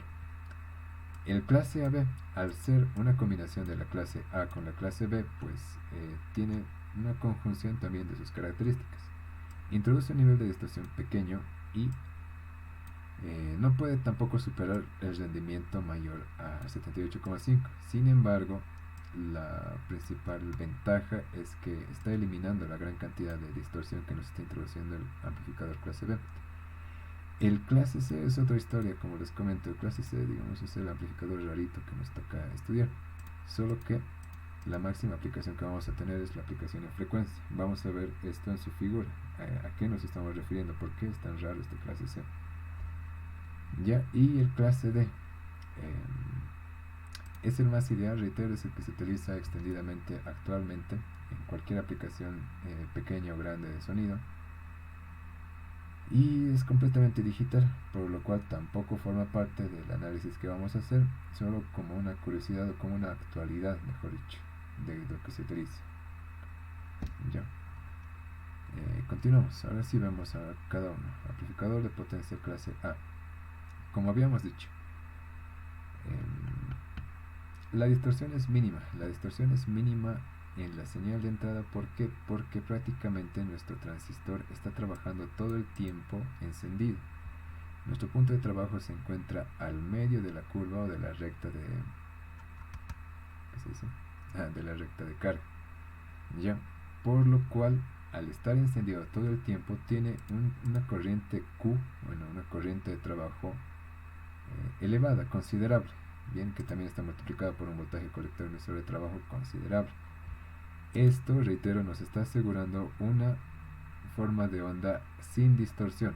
Sí se va a amplificar, no se va a distorsionar, pero el rendimiento es quien lo va a sufrir. ¿Por qué? Por eso mismo, porque todo el tiempo va a estar encendido. Si yo no tengo ningún tipo de señal, póngase que esta señal no existe, mi transistor va a seguir funcionando, es decir, va a seguir consumiendo corriente, por más que yo no tenga ningún tipo de señal a la entrada, por lo cual no es nada eficiente, es decir, todo el tiempo está descargando, si quieren, descargando la fuente de alimentación. Esto no es nada eficiente, ¿ya? Porque si tenga o no carga, mi transistor va a estar funcionando. A ver, ¿qué tenemos acá? Se polariza en la zona de respuesta lineal, ya como ventaja. O sea, siempre vamos a tener la seguridad de que es lineal, por lo cual nuestra salida no es distorsionada. Y bueno, capacidad de responder a señales de cualquier polaridad. Por lo que vemos acá, nos está introduciendo un nivel de corriente de trabajo, por lo cual no nos importa la polaridad de nuestra señal, porque estamos dentro de un rango de operación aceptable. Si no se entiende, por favor, me cortan nomás. Las aplicaciones, acá está. Este es el amplificador de clase A, una de las posibles configuraciones, el emisor común. El circuito es muy familiar, es el autopolarizado. ¿Ya? Por la actual configuración que estamos viendo, el rendimiento ideal que podemos obtener es del 25%. No me acuerdo si aquí le he puesto la fórmula de cómo tenemos. No, eso entonces la siguiente clase me imagino que vamos a estar viendo, o en una recuperatoria. ¿Cómo se calcula? El rendimiento, reitero, es lo que más nos va a interesar en la potencia. Por lo cual aquí vamos a alcanzar como máximo, bien, una potencia de 25% con esta configuración. Es muy bajito, no se recomienda. No se recomienda para aplicaciones de potencia directamente, por eso los emisores comunes son la etapa de preamplificación. Esto, preamplificación. ¿Cómo se dice esto? Preacondicionamiento de la señal, para condicionar la señal. Bien, más que nada aprovechar las propiedades de impedancia de entrada y salida, etc. Pero si yo estoy empecinado en poner un emisor común como amplificador de potencia, puedo utilizar un acoplo de transformador. Bien, con esto incluso puedo duplicar mi rendimiento. Me imagino que las fórmulas, la deducción de las fórmulas la van a obtener con el ingeniero. En todo caso, por el WhatsApp les puedo estar mandando un formulario resumido para cada una de las clases de amplificador. Para obtener las fórmulas, reitero, es lo más importante, porque aquí no es más que el mismo análisis que hacemos desde el laboratorio 2: polarización, corriente y nivel de amplificación, ¿ya? Aquí no se introduce nada más que el cálculo del rendimiento. Bien. Y acá importante, lo que más se quiere asegurar es la máxima transferencia de potencia, ARL, como hemos establecido desde el inicio. Esta es la función de transferencia. ¿Qué nos está diciendo acá? Está trabajando linealmente dentro de un rango de voltaje de entrada. Bien, y el voltaje de salida pues está dado por la diferencia del voltaje de alimentación menos el voltaje colector emisor de saturación. Es decir, vamos a poder jugarnos, se puede decir, ¿cómo se puede decir? Amplificar, reproducir, tratar de modificar la señal de entrada hasta este nivel, hasta llegar, hasta rayar en el nivel de saturación de voltaje del colector emisor. Bien, hacemos un trazo sobre el voltaje base emisor 1. Bien, el voltaje de entrada no tiene que vencer, se puede decir, o lograr encender nuestro transistor, porque ya está polarizado, como habíamos dicho antes, ya está funcionando todo el tiempo está consumiendo corriente, por lo que este cruce por el voltaje base emisor no sufre ningún tipo de distorsión, ¿ya? Cosa que se va a ver distinto en otros tipos de amplificadores, como lo es el amplificador de potencia de clase B. Este ya es un arreglo que se parece a lo que hemos visto antes. Bien, este es un par complementario, un par NPN y PNP. Lo que más os puede llamar la atención es que también está utilizando dos fuentes de alimentación. Bien, y ningún circuito de polarización. Esto a veces se cumple, a veces no. Siempre hay que poner algún tipo de protección para la corriente del colector. Bien, pero aquí por el efecto de, ¿qué se dice? Pedagógico, instructivo, para dar a entender el punto, es este: tenemos dos fuentes de alimentación, un par complementario de transistores, y la señal la estamos recogiendo de los emisores, ¿sí? del par de ambos. ¿Y qué está pasando acá? El voltaje de entrada se introduce en ambos transistores complementarios, de tal forma que estamos aprovechando la naturaleza del PNP. Únicamente nos va a amplificar el semiciclo positivo. Bien, cuando tenga un diferencial de tensión mayor, es decir, mayor a 0 sobre mi voltaje de entrada, entonces se va a excitar mi transistor NPN, por lo cual mi corriente va a tomar este sentido. Bien, este sentido. ¿Por qué? Porque este transistor va a estar apagado por el nivel positivo de tensión. Entonces, este sentido es el que va a tomar mi corriente cuando el voltaje de entrada sea positivo. Todo lo contrario cuando sea negativo. Únicamente el semiciclo negativo va a atravesar este transistor, por lo cual la corriente de colector va a tomar este sentido. Bien, este sentido. Esto es bastante interesante. Estamos haciendo un esquema mutuamente excluyente. ¿Qué queremos decir con eso? Cuando funciona Q1 no va a funcionar Q2, y cuando funciona Q2 no va a funcionar Q1, es lo que habíamos dicho al inicio. Bien, la mitad del tiempo uno de ellos está encendido, y es lo que estamos viendo acá. Eso nomás. Pero ¿cuál es el principal problema? El principal problema es que al no tener ningún circuito de polarización, estamos esperando a que nuestra propia señal de entrada sea la que encienda el transistor. No olvidemos que para que nuestro transistor esté encendido, tenemos que superar cierto nivel de voltaje base emisor a la entrada. Bien, entonces es esa condición que no se está cumpliendo para ninguno de los transistores la que nos está introduciendo este tipo de alinealidades, ¿ya? ¿Qué está sucediendo acá? Yo voy a introducir una señal sinusoidal, pero voy a tener que superar el nivel de voltaje base emisor para que recién mi transistor empiece a conducir y recién me lo amplifique la porción superior de mi pico de señal, ¿ya? De este pico de señal. Más abajo de ese voltaje base emisor no se va a amplificar. ¿Por qué? Porque ni siquiera se va a encender, digamos, mi transistor. Por ello, entonces, ni siquiera se va a reflejar la señal que yo estoy introduciendo. En ese tramo en el que no está nuestra señal de voltaje de entrada, es menor al voltaje base emisor, únicamente va a estar apagado el transistor, por lo cual la salida va a ser directamente cero. Observen entonces cómo se distorsiona la señal. Se va a distorsionar de mi señal sinusoidal perfecta, digamos, a la entrada, y a la salida va a tener estos llanos mucho más marcados, estas zonas de apagado, ¿ya? Eso es lo que sucede con el amplificador de potencia clase B, pero no todo es desventaja. La principal ventaja es el incremento del rendimiento que este amplificador utiliza. Bien, este amplificador únicamente solo se introduce como preámbulo al AB, bien, el concepto, porque en casi ninguna aplicación se utiliza por su principal defecto de deformar la señal. Estamos entrando de esta señal senoidal bien bonita a esta señal senoidal que no tiene nada que ver, ni siquiera aparece en la senoidal. Y básicamente es eso. Bien, aquí está la condición que les comentaba. Si el voltaje de entrada es mayor a 0, entonces únicamente el transistor 1 trabaja. Y si es menor que 0, únicamente el transistor 2 es el que trabaja. Ya. ¿Qué más? Clase AB, lo mismo que les decía, en un periodo, en medio periodo es cuando trabaja el transistor 1 y en medio periodo es cuando trabaja el transistor 2. ¿Qué más? Bueno, esto no hay mucho más que decir. Se polariza en el extremo de la zona de respuesta lineal, lo mismo que les comentaba, es decir, tenemos que superar el voltaje base emisor para que se encienda, para que se excite nuestro transistor, por lo cual no es nada eficiente. Capacidad de responder a señales de determinada polaridad, pues sí, no hay disposición de potencia con B igual a 0.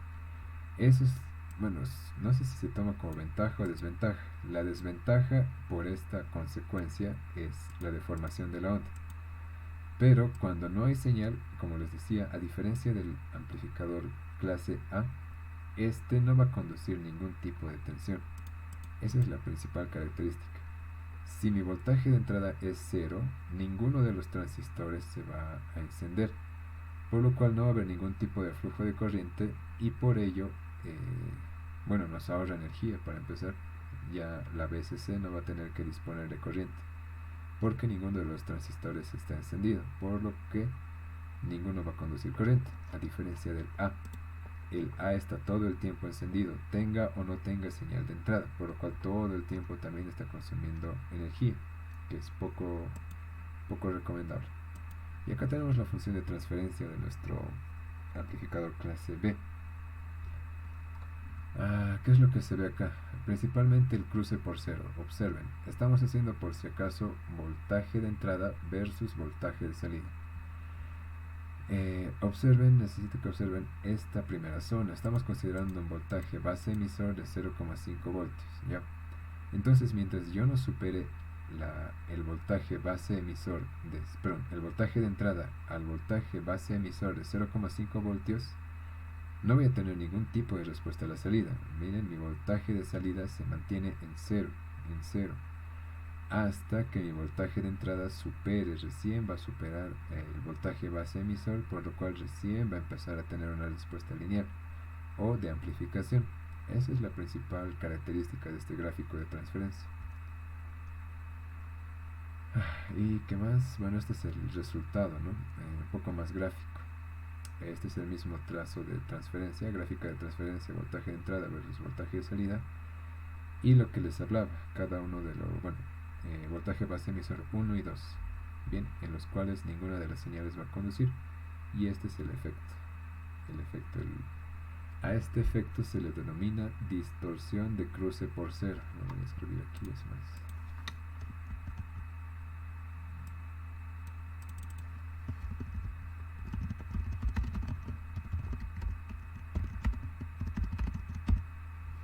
Bien, ¿por qué se dice distorsión de cruce por cero? Este tipo de distorsión es aquel que va, como bien dice su nombre, cuando cruza el cero del voltaje de entrada, Bien, entonces no es que se quede en cero, sino cada vez que nuestra señal de entrada, observen por favor el ratón, cruza ¿cómo se dice? El eje horizontal está pasando por cero, nuestra señal de salida va a tener este tipo de distorsión porque no se está encendiendo nuestro transistor. Eso es muy importante, cuidado, les pregunten en el laboratorio, distorsiones con eso. Y ya está. Como solución ¿qué se dice? Como solución se introduce o se hace una mezcla de lo que es el amplificador clase A con el clase B. ¿Cuál es la principal premisa? Amortiguar. No se dice amortiguar. Lo principal que queremos lograr es mantener un nivel de tensión mínimo en el voltaje base emisor de cada uno de nuestros transistores para lograr que estos se encuentren al borde del apagado, por lo cual en teoría van a estar encendidos. Eso es lo que se espera, digamos. El clase AB ideal. Entonces, es así, más o menos. Lo que yo quiero es evitar que mi voltaje de entrada sea el que tenga que encender el par de transistor. Bien, Q1 y Q2 con su nivel de tensión. Para ello, yo estoy introduciendo tensiones auxiliares que van a mantener semi encendido mi transistor al borde del apagado. ¿Okay? Va a estar encendido muy poquito, es decir, va a estar a punto de estar en corte, ¿ya? Y si yo le sumo un poquito más de tensión, pues sí, directamente va a entrar a la zona lineal. Y eso es lo principal que estamos aprovechando. Ese poquito va a ser en los cambios de mi voltaje de fuente, de señal. Bien, entonces la señal de entrada ya no se tiene que ocupar de encender los transistores, tanto para el semiciclo positivo como para el semiciclo negativo. También hay que notar que seguimos requiriendo de la señal, de la fuente de alimentación simétrica. Bien, y como siempre el objetivo, pues la carga de impedancia, la impedancia de carga, mejor dicho. Y eso se reduce la distorsión de cruce por cero. ¿Y cómo logramos esto? Se puede lograr de distintas formas. Lo más común que se puede ver es la implementación de diodos en paralelo a los voltajes base emisor. Como sabemos que esto en el transistor BJT es una juntura polarizada en directa, no es más que otro diodo. Lo propio acá, una juntura, en este caso la emisora polarizada en directa, también tenemos otro diodo, por lo cual el nivel de tensión va a ser lo más semejante posible al voltaje base emisor de encendido de estos transistores. Bien, eso es muy muy importante. Estamos igualando de forma lo más precisa posible el encendido de nuestros transistores Q1 y Q2, poniendo estos diodos a la par. Entonces, como una solución a la introducción de la distorsión de cruce por cero, como habíamos visto acá, es la implementación del amplificador de clase AB utilizando diodos. Ya hay otras configuraciones que reemplazan estos diodos por un potenciómetro. En este potenciómetro va a caer la tensión equivalente a 1,4 voltios, es decir, nosotros los vamos a regular a mano el voltaje que va a caer en este potenciómetro, de tal manera que ¿cómo se dice esto? Nosotros encontramos el balance que puede estar entre el voltaje base emisor 1 y el voltaje base emisor 2. Bien, eso es lo que queremos al final paliar, ese voltaje que requerimos para encender el transistor Q1 y Q2. ¿Qué más? ¿Qué feo sería esto?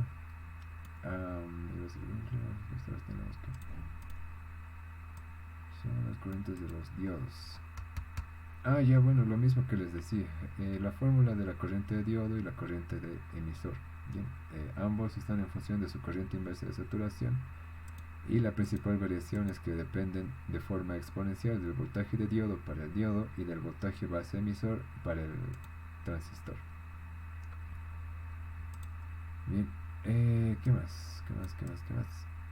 Y nada más de lo que les estaba diciendo. Estamos tratando de obtener que mi voltaje que mi voltaje base emisor sea igual al voltaje que va a caer sobre mis diodos. Entonces estoy asegurando que mi tensión sea nula, mi tensión de salida sea nula, es decir, no tenga ningún tipo de tensión a la salida a pesar de la polarización que estoy introduciendo a través de los diodos. Nada más que eso. Entonces esta es la condición que yo tengo que asegurar. Bueno, aquí me dice las resistencias han de ser iguales. ¿Qué me quieres decir? Las resistencias de polarización, es decir, las resistencias que están limitando la corriente de base 1 y la corriente de base 2, L1 y L2. Se sobreentiende, digamos, que tiene que ser simétrico para que ambos transistores funcionen a la par, que ninguno amplifique de más, por así decirlo, que ninguno amplifique un semiciclo de más, un pico más grande y un pico más corto que el otro. Por lo cual tenemos que asegurar que ambos transistores funcionen simétricamente, con lo cual tenemos que asegurar que nuestras resistencias sean iguales entre sí. Bien, sobre esto, entonces, sobre el amplificador clase AB, se puede hacer arreglos. Este es un arreglo básico de configuración Darlington. Lo que queremos es maximizar la corriente que va a desviar nuestro transistor. Bien, en este caso, como sabemos, el beta de transferencia directa o reversa directa se multiplica entre sí, entonces es beta 1 por beta 2, el beta de todo este supertransistor. Este sí se utilizaba bastante, de forma muy extensa en los amplificadores analógicos. Bien, este tipo de configuraciones ya es una configuración especial, ¿verdad? Pero en este caso dedicado o dirigido hacia las aplicaciones de potencia. Y también hacemos su par complemento en PNP. Esta es una configuración similar, se denomina cuasi complementaria. Tenemos en la parte superior lo que nos va a proveer el semiciclo positivo, el Darlington de toda la vida. Pero acá estamos logrando otra especie de, no es un Darlington, ya es otro arreglo similar. A esto se le denomina simetría. Aquí le dice semi-complementaria, pero también se le conoce como par cuasi-complementario, cuasi, la palabra cuasi. Que es más de lo mismo, solo modificamos, ya no estoy utilizando dos PNPs, al contrario, estoy utilizando dos NPNs, no, espera, un NPN y un PNP, ya es básicamente lo que quiero hacer, pero la dirección de la corriente sigue siendo la misma. Es otra opción, otra forma de lograr lo que estamos buscando, que es la máxima desviación de corriente hacia la impedancia de carga para el semiciclo positivo y para el semiciclo negativo. Bien, es básicamente eso lo que estoy buscando. Siguiente, ahora sí, el amplificador clase C. Se dice, el amplificador clase C. Ya, esta pregunta no está muy bien formulada, sino se puede tener el rendimiento máximo teórico mayor que el 78,5, que es el que nos va a proveer el amplificador clase B y aproximadamente clase AB. ¿Cómo se puede poner este amplificador? Vamos a tener una red de polarización ya, que va a ir directamente hacia nuestro Q, nuestro transistor. Necesariamente la señal de entrada, pero lo que aquí nos importa es esta red, este circuito resonante, el circuito tanque. ¿Ya? En condiciones ideales, este circuito tanque nos va a funcionar como un filtro. Este filtro solo va a funcionar de forma, ¿cómo se puede decir? Reactiva, no, de impedancia mínima, eso, como con una impedancia mínima en su frecuencia de resonancia natural. Ya, eso también se ve en física 3, si no me equivoco, un circuito tanque tiene una frecuencia de resonancia natural. Esta frecuencia de resonancia es la única que va a dejar pasar hacia la resistencia de carga, por lo que este amplificador clase C podría ser uno de los más de los que más rendimiento puedan alcanzar, porque únicamente está siendo polarizado, vean, a través de L. ¿Ya? L en el modelo de corriente directa no es más que un cable, un cortocircuito, por lo cual el máximo de corriente se está desviando hacia mi transistor, no está cayendo nada, digamos, sobre esta impedancia, pero en términos de pequeña señal este tanque se va a comportar muy caprichosamente, si quieren. Solo va a dejar pasar una frecuencia deseada, una frecuencia establecida o sintonizada en un rango de frecuencias muy estrecho, que va a estar alrededor de la frecuencia de corte, perdón, de que la frecuencia de oscilación natural de este tanque. El resto de frecuencias se va a ver totalmente discriminado, se va a disipar. Bien, no va a caer, no va a llegar a tocar a nuestra impedancia de carga. Esa es la principal característica de nuestro amplificador clase C. Nos estamos jugando con términos de frecuencia, ya no términos de polarización. Al hablar de términos de frecuencia, estamos limitando también en demasía nuestra respuesta en frecuencia, nuestro ancho de banda. Esto va a ser a propósito, sí, en las aplicaciones de frecuencias donde más se utiliza esto, pero como ven es poco eficiente. Digamos, si yo quiero amplificar una señal de voz, esto no está dentro del avance, digamos, de la materia del semestre, pero si alguien me puede decir cuál es el ancho de banda de la frecuencia de voz.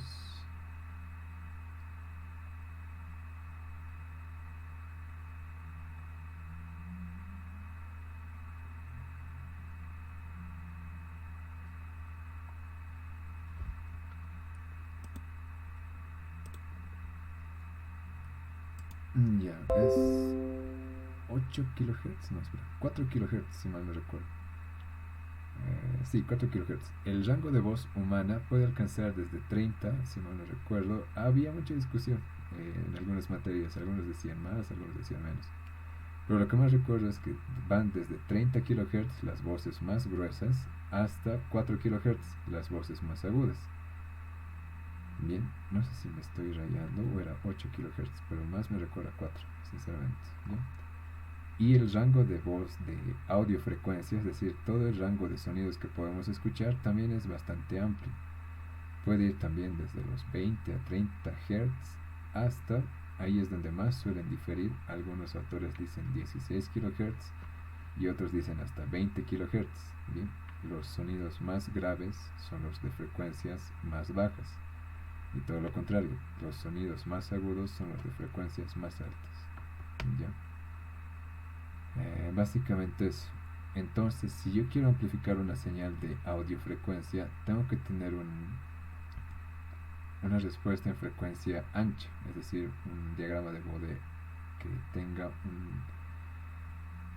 que sea lo más amplio posible. Bien, eso es lo que estamos buscando, y para eso no nos sirven los amplificadores clase C. Los clase C únicamente van a amplificar cierta frecuencia de señal, por lo cual es muy poco extendido para este tipo de aplicaciones de sonido, pero sí para otro tipo de aplicaciones como es de modulación o comunicaciones.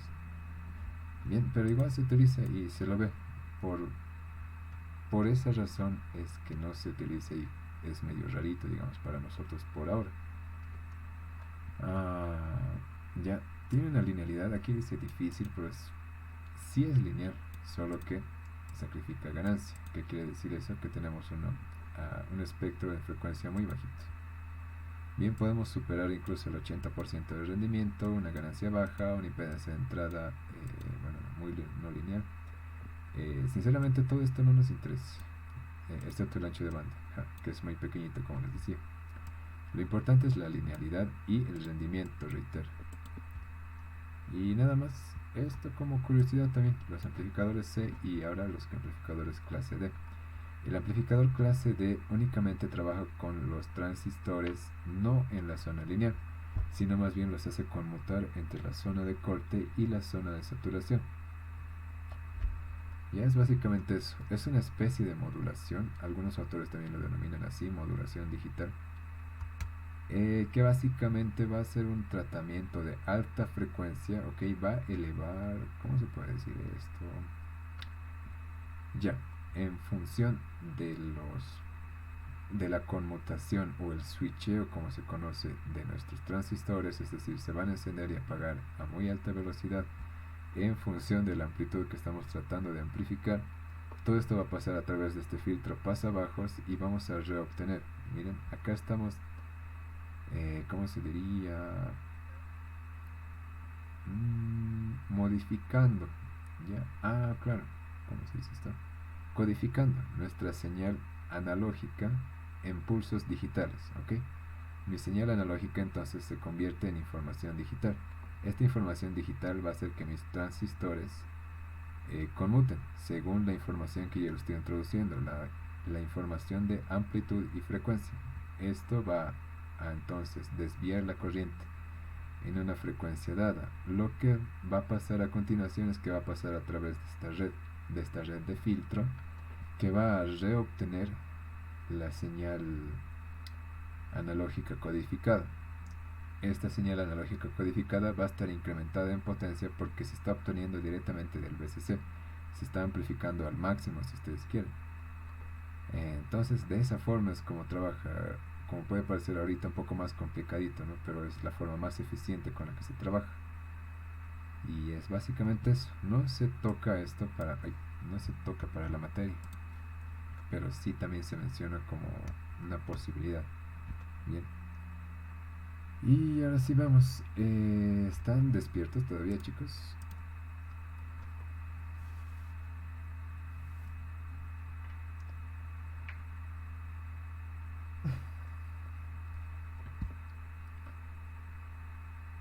Chicos, ¿ahí la paramos o continuamos? ¿Alguien se ha cansado? ¿O podemos seguir? Esta es la mega aplicación que les estoy presentando. ¿Qué es lo que estamos viendo acá?